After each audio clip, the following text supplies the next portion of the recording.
We're about to uncover a shocking transformation across America, from retail paradise to survival desert. Once buzzing aisles filled with bright lights, friendly cashiers, and the scent of fresh produce, now replaced by locked doors, empty shelves, and the silence of abandonment. In this exposé, we dive into 10 U.S. states where retail giants like Walmart, CVS, and Walgreens have vanished, leaving millions without basic access to food, medicine, and jobs. This isn't just about losing stores, it's about losing lifelines. How did the land of plenty become a place where even milk and bread feel out of reach? Stay with us. What we're about to reveal might change how you see modern America forever. Number 1, Mississippi. First on our list is Mississippi, a state where the phrase retail desert isn't just a headline, it's the daily reality for thousands. Step into rural Mississippi today and you'll find more than just quiet roads and closed storefronts. You'll find entire communities abandoned by the very system that once promised convenience and care. Over the past 18 months, more than 700 retail stores have shut their doors across the state. We're talking about big names: Dollar Tree, CVS, Walgreens, the places people once relied on for medicine, groceries, and last-minute essentials, gone. But this isn't just about empty buildings. It's about empty hands and empty plates. Nearly 40% of Mississippi's rural counties now have no major grocery store within reasonable distance. That means tens of thousands of people, many of them elderly, low income, or without transportation, are left scrambling just to find fresh food or refill a prescription. Here's a staggering fact. According to a 2024 USDA report, Mississippi ranks among the top 3 states with the highest number of food deserts, areas where residents have no access to fresh, affordable food within 10 miles. In Sunflower County alone, residents report driving up to 45 minutes just to reach the nearest full-service grocery store.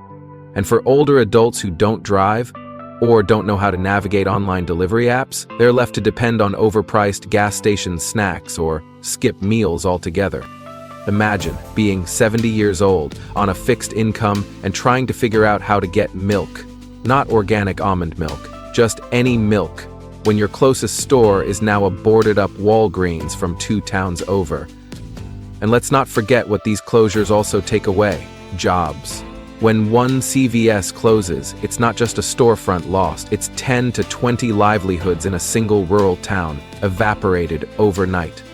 So yes, retail desert might sound like a catchy headline, but here in Mississippi, it's a slow, painful reality. One that's leaving behind not just empty shelves, but a growing sense of being forgotten. And as we'll soon see, Mississippi is just the beginning. Number 2. Second is California, the land of Hollywood dreams, Silicon Valley riches, and empty storefronts. Yes, even the largest economy in the United States, and the 5th largest in the world, is facing a retail collapse that few saw coming. In the year 2024 alone, more than 1,500 retail stores closed across California. From downtown San Francisco to the suburbs of Fresno, the exodus included big names like Walgreens, CVS, and even Target. But the real shock comes not from the names that left, it's from the ripple effects they left behind. Let's talk about prices. According to a recent University of California, Berkeley study, consumer costs in California have jumped by over 9% in the last 12 months. And this isn't just inflation. It's the result of fewer stores, less competition, and limited options. Take the story of Maria, a single mother of 3 living in Riverside County. She spends $338 a week on basic groceries. No treats, no extras, just bread, milk, vegetables, and baby formula. And because she doesn't own a car, every trip to the nearest big box store means a 2-hour round-trip bus ride. That's assuming the bus even runs on time. Now imagine repeating that every 3 days while juggling work, childcare, and rent. That's not just exhausting, it's nearly impossible. And Maria's story is far from unique. In the outskirts of Los Angeles and along the Central Valley, thousands of low-income families are experiencing the same thing, being priced out of the essentials. Not luxury items, just rice, toothpaste, and medicine. It gets worse in neighborhoods where public transit is spotty or unsafe after dark. No car, no store.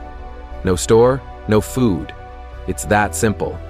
And for elderly residents or people with disabilities, ordering online isn't always an option. Internet access isn't universal, and digital literacy can't be assumed.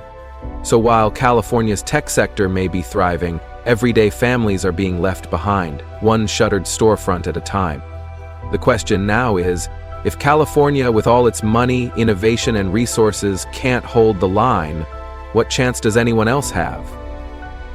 Number 3, Illinois. Third is Illinois, once the proud industrial engine of the Midwest, now a place where even basic groceries feel out of reach. It might sound ironic, but even Walgreens, the retail pharmacy giant headquartered in Chicago, has pulled back dramatically across its own home turf. In just the past 2 years, the company has closed down over 200 locations statewide, hitting not just rural towns, but also the inner ring suburbs and working-class neighborhoods of Chicago. To understand what this means, let's take a walk through the south side of Chicago. Just a decade ago, these blocks had local bakeries, corner pharmacies, and family-run grocers. Today, what you'll mostly find are boarded-up windows, for lease signs, and silence. The sense of community, the ability to just walk and grab fresh vegetables or a prescription refill, has evaporated. And when there's no store around the corner, you have to go to the next corner, or the next town. For many residents without a car, and there are hundreds of thousands of them in Cook County alone, grocery shopping now means a 40-minute or even 60-minute bus ride. That's each way. Add bad weather, long lines, and limited hours, and a simple task becomes a full-day ordeal. The numbers back it up. According to a 2025 report from the Illinois Economic Policy Institute, the number of Chicago area households living in food deserts has risen by more than 25% in just 3 years. These are not far-off places. They're just a few train stops away from the skyline. But this isn't just about access to tomatoes or toothpaste. It's about dignity. It's about being able to care for your family without sacrificing half your day or your entire paycheck. And it's about the slow erosion of a city's promise to its people. When even Chicago, a city that once fed, clothed, and fueled the nation, starts running out of places to buy groceries, we're not just talking about an economic shift. We're talking about a breakdown in the everyday systems that hold communities together. Number 4, Texas. Texas is the fourth that I want to talk about. A state known for booming cities, endless highways, and a promise that everything's bigger. But lately, that promise seems to skip over the people who need it most. In the year 2024 alone, more than 300 retail stores shut down across Texas. That includes household names like Walmart, CVS, and Dollar Tree, the exact places working families depend on for everyday essentials.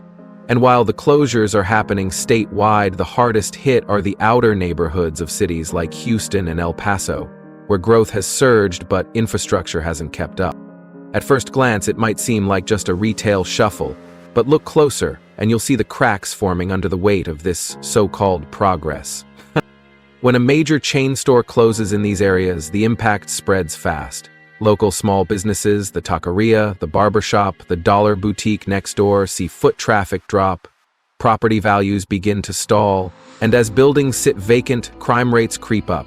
According to a 2025 public safety report, neighborhoods in southwest Houston that lost major retailers saw a 13% increase in petty theft and vandalism within just 9 months. But perhaps the hardest blow falls on the working poor.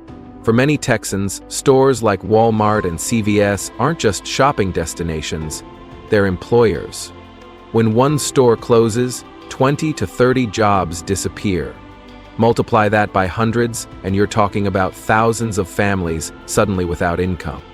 Let's not forget, these are the folks doing the night shifts, the early mornings, the stocking, and the sweeping, and now they're being swept aside. Even those who manage to hang on feel the pressure. With fewer stores, there's less competition, which means higher prices for the same basics. Bread, diapers, cold medicine, all cost more simply because fewer places carry them. So yes, Texas is growing. Skyscrapers keep going up in downtown Austin, tech hubs keep expanding in Dallas, But in the shadow of that success, a very different story is unfolding, one of shrinking access, rising costs, and dreams put on hold. Because in today's Texas, not everyone gets to ride the wave of prosperity. Number 5, Michigan.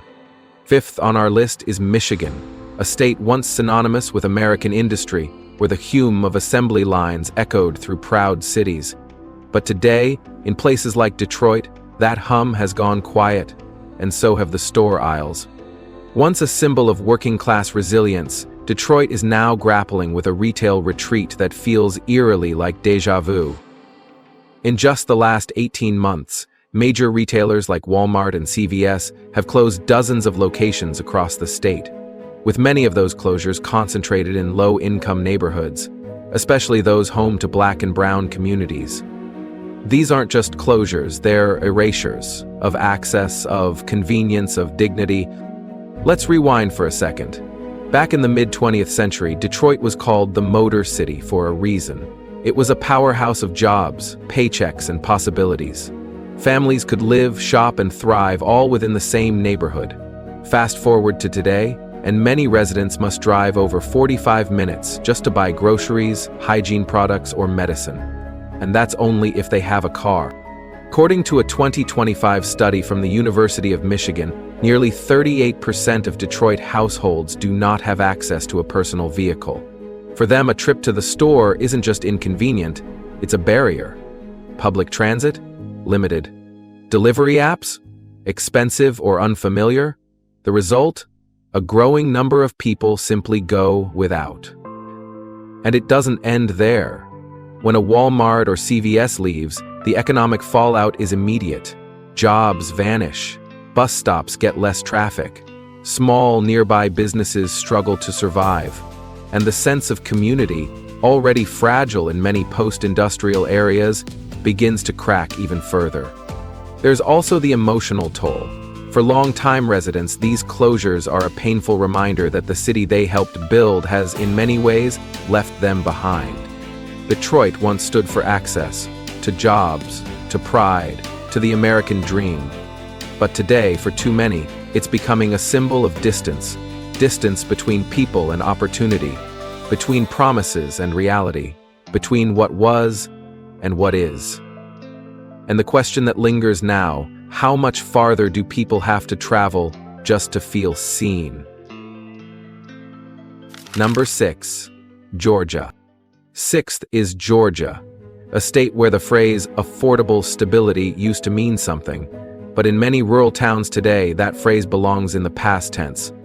In the last 2 years, major retailers like Walmart, Walgreens, and Dollar General have quietly pulled out of over 120 low-income areas across Georgia, many of them sparsely populated towns where these stores weren't just businesses, they were lifelines. And now, entire communities are waking up to find not a single grocery store within a 20-mile radius. Let that sink in. 20 miles. For milk, for baby formula, for toilet paper.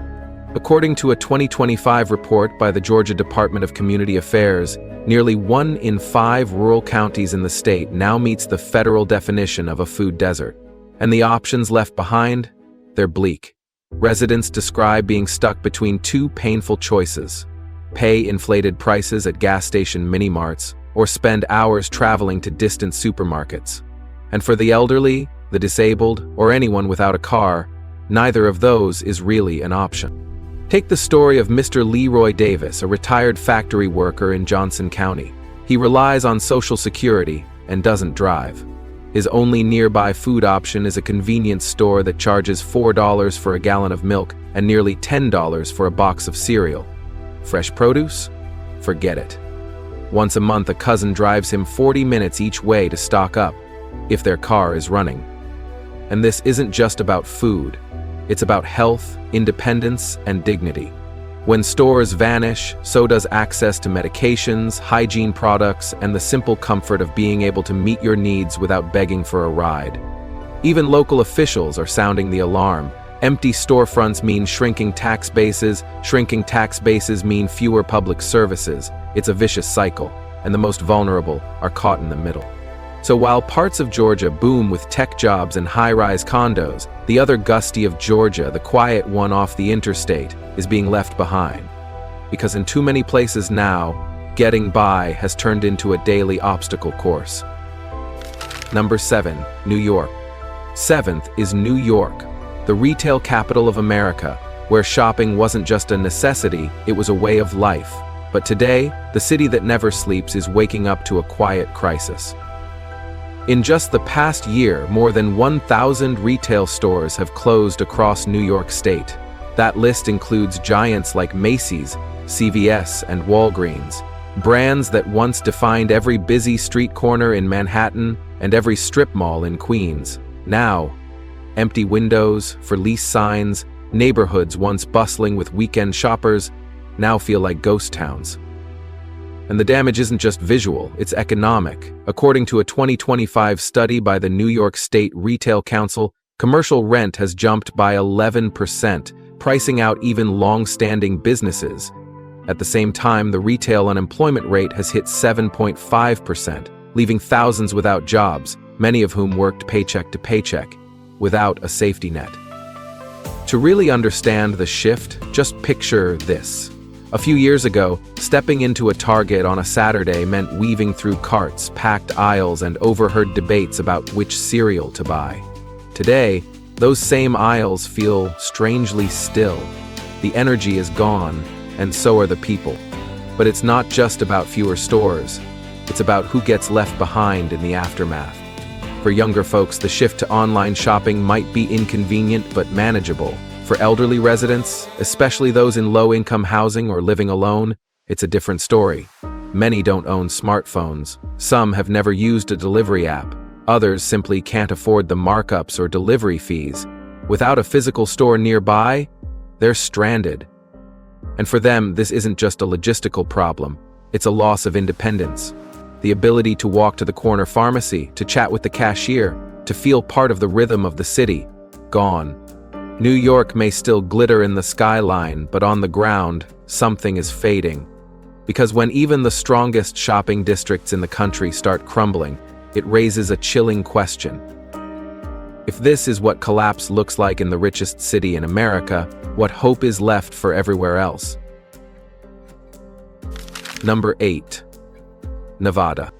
The 8th state is Nevada, a state best known for its dazzling lights, 24-hour casinos, and luxury hotels.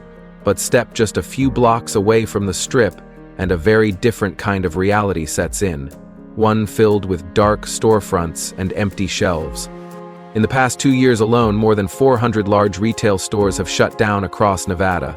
And nowhere has this hit harder than Las Vegas Valley, where nearly 25% of retail space now sits vacant, a record high, according to a 2025 commercial real estate report from Clark County. It's a strange irony. In a city that sells the illusion of abundance, basic access to food and supplies is disappearing. For those working in the service and hospitality industry, especially night shift workers, the timing of these closures couldn't be worse. After clocking out at 3 or 4 in the morning, many used to swing by late-night grocery stores to grab dinner or diapers. Now, those stores are gone. And convenience stores don't carry much beyond energy drinks and overpriced snacks. Even more concerning is the impact on older adults. Many seniors living on fixed incomes in North Las Vegas and Henderson now rely entirely on mobile food pantries, trucks that come once a week if they come at all. And the lines? They stretch around the block. One local organizer reported a 70% increase in demand for mobile pantry services since early 2024. And let's be honest, this isn't just about food. It's about routine. It's about dignity. When your only chance to get bread or soap depends on whether a truck shows up, it doesn't feel like a community anymore. It feels like survival. So while the neon signs still glow and the jackpots still ring, the neighborhoods just outside that bright perimeter are facing a slow fade to black. Because in Las Vegas, the city that built itself on always being open, more and more doors are now permanently closed. And for many Nevadans, especially those without transportation or tech access, the desert isn't just outside the city anymore, it's right in their own backyard. Number 9. Pennsylvania. Ninth on our list is Pennsylvania, once the proud backbone of America's industrial might. Steel, coal, railroads. This was the land that helped build the nation. But now, many towns across Pennsylvania are falling quiet, not from a lack of history, but from a lack of basic access. Between 2022 and 2024, more than 700 retail stores have shut their doors across the state. The wave of closures includes staples like Dollar Tree, Walmart, and CVS, businesses that once anchored small-town life.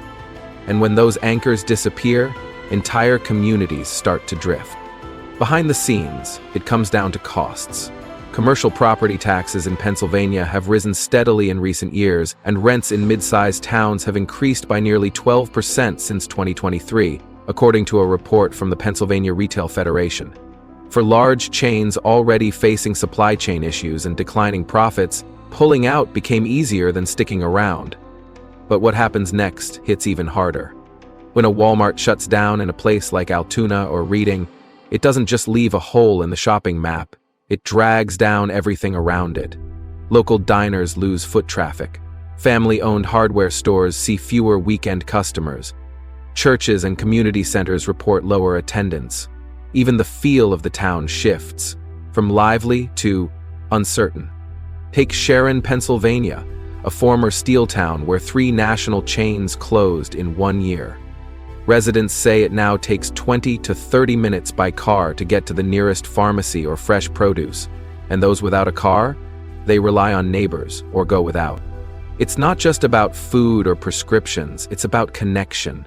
These stores were places where people caught up, where kids bumped into classmates, where workers grabbed coffee before a shift. Remove the store, and you don't just lose convenience, you lose contact. So now, in many Pennsylvania towns, the factories may be gone, the storefronts may be empty, and the lights may be dimmed, but the need is still there. Because a community without commerce doesn't just feel quieter, it feels forgotten. Number 10, Ohio. The last is Ohio, a state once seen as the heartland of the American middle class. Not rich, not poor, just steady. Families worked, saved, and lived decently. But now, that foundation is beginning to crack, and retail is one of the first visible signs. Over the past 2 years, major chains like Walmart, CVS, and Target have closed dozens of locations across Ohio, many of them in working-class and lower-income neighborhoods. These weren't luxury stores, they were the everyday lifelines. And without them, residents are left scrambling. In cities like Dayton, Akron, and Youngstown, people are now traveling 20 to 40 minutes just to get groceries or refill prescriptions. That is, if they have a car. But for older adults, especially those living alone, that's often not the case. According to a 2025 Ohio Public Health Survey, nearly 32% of seniors in urban and suburban areas report no access to personal transportation. And for those still trying to raise kids, the decisions are getting brutal. We spoke to a mother of 2 in southern Columbus, a waitress who used to rely on a nearby CVS for both food and medicine. Now, with that store gone, she has to choose: pay for gas to reach the next closest store, or stretch that money for dinner and skip her son's asthma medication. She's not alone.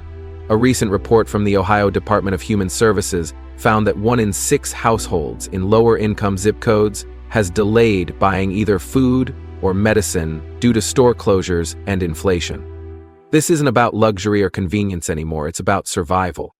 Even more troubling, these closures are happening in areas that once represented the middle ground of American life. Not wealthy, but stable. And when the middle collapses, everything above and below begins to shake. So what happens when the safety nets disappear? When the nearest store is too far, the bus schedule unreliable, and online shopping out of reach? In Ohio, the answer is unfolding right now, quietly, painfully, and in plain sight. Because when even the middle class starts losing access to basics, it's not just a warning sign. It's a breaking point.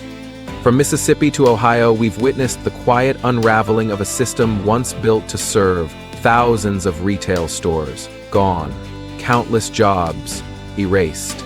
And what's left behind isn't just inconvenience, it's isolation, it's rising prices, deepening inequality, and entire communities losing the places that once brought them together.